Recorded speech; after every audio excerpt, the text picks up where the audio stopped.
Hey, it's Brad. So a lot of people don't really understand their beliefs, their own beliefs, it seems. Like, okay, to just put a simple example, everyone can agree it's pretty much wrong to cheat at games. Um, Specifically, you know, breaking the rules, you're destroying the intended experience. But then, once you've had that experience, there are other experiences to be had. And then what becomes the moral question is when your actions affect another person. The complicated difficulties are things like, is it wrong to cheat if the game is rigged? Or, you know, if it's completely unfair? Well, that's a slippery slope, because if you justify a little bit, then where are you going to stop? You're going to end up just completely destroying the game and it won't be any fun. But being on the inside of the code and just hacking through the memory of it and reverse engineering things, and I mean, that's not the same as just God mode. That's not, just creative mode, which in and of itself is fun. But there's a whole layer to just digging around in it while you're playing with it. And then there's things like speedruns, where, after playing a game and beating a game and mastering a game, people just go back to try to optimize getting through that game a little bit faster. And so many people love watching speedruns. I mean, between, learning more about whatever game, or, um, seeing an old game in a new light, or even just the nostalgia of getting to vicariously play through and relive a game that you've played before, the support that the speedrunning community gets is massive.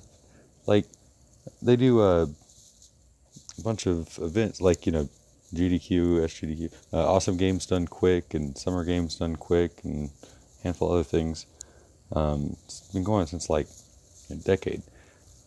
And they raise so much money because people enjoy watching other people play games. Nobody saw that coming 20 years ago. Uh, it's speedrunning has categories based on what they allow. Because, if you're trying to just blow through a game, well, chances are you're going to be using some glitches here or there. So then there's like different categories of, what glitches you're allowed to use, or you're going to do it with no glitches, or, just get through the game, whatever the cost. Try to just get through as fast as possible. There are all these different categories for what you're looking for when you want to see someone run that game. And the same kind of thing applies to, other sectors. It's just, you can compare apples and oranges. You just have to have the right comparison criteria. And that's where things get difficult, especially when what you're handed isn't something so clear cut. Like, when it comes to religions and things, all religions are handed down from people that had their inspiration of it and try to put it in human words, pass it on to another human. A lot of times something gets lost in translation one way or another. And either way, we're all just a bunch of worthless dirt monkeys. So any concept that we can hold in our brains is going to be inherently limited and just a shadow of whatever it is. Like, a moment that you experience, your aggregate moment again, it's not the moment that you're in when you experience it, because the nanosecond delay at least to get all the stuff in, and it's an aggregate thing. I mean, your cycles don't resolve all at once. And by the same note, your consciousness is aggregate. I mean, people can identify, having different impulses and drives and thoughts from different appetites and different patterns and behaviors and whatever. Like my software development upbringing makes me want to do this thing, and my game designer predilection makes me want to do this other thing.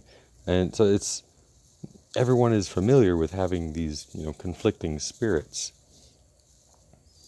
and the terms are just jargon that scare people away.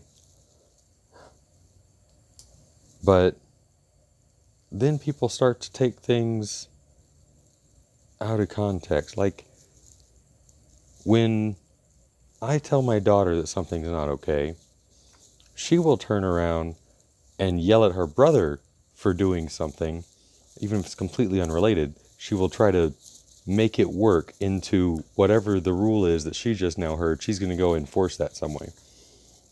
She has to go wield the power.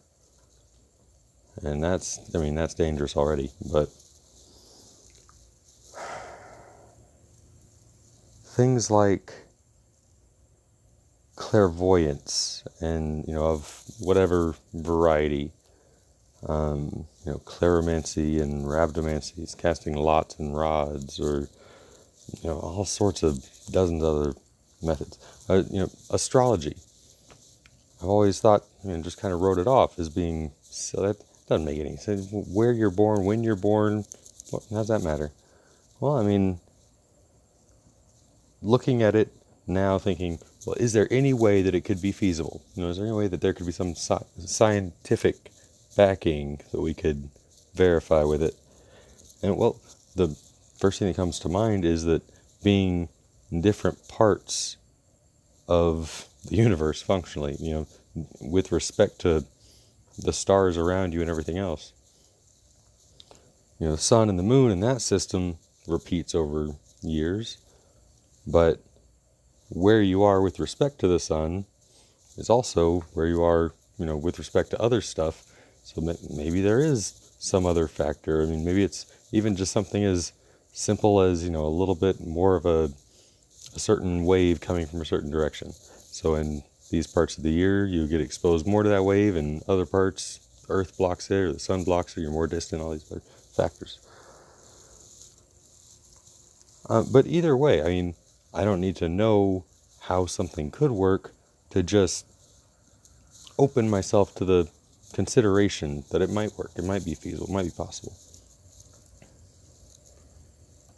And it just reminds me of, not calling unclean something that is called clean, or something specifically that is found out to be right, to be good, something that God has called clean by those terms.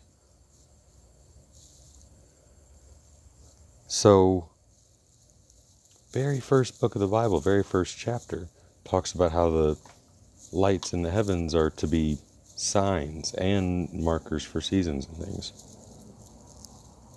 And then you get things like Moses and God telling the Israelites when coming out of Egypt and heading east, saying, don't do all these things, and we're going to go take out these other guys because they're doing those things.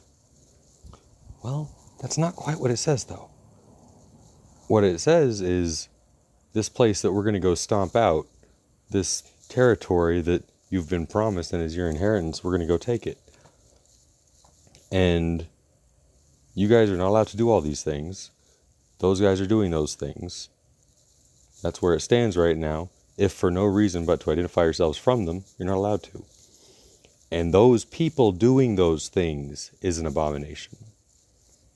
It doesn't say that those things are an abomination or doing those things, saying those people doing those things is an abomination. I can think of a lot of contexts where that makes sense without saying that the things themselves are inherently bad, or that, he's saying that it's not okay at all. And so I just feel like for someone to categorically declare a practice as evil, they better be pretty damn sure they know what they're talking about. You gotta get the plank out of your own eye first. Make sure your religion doesn't practice the things that you're condemning.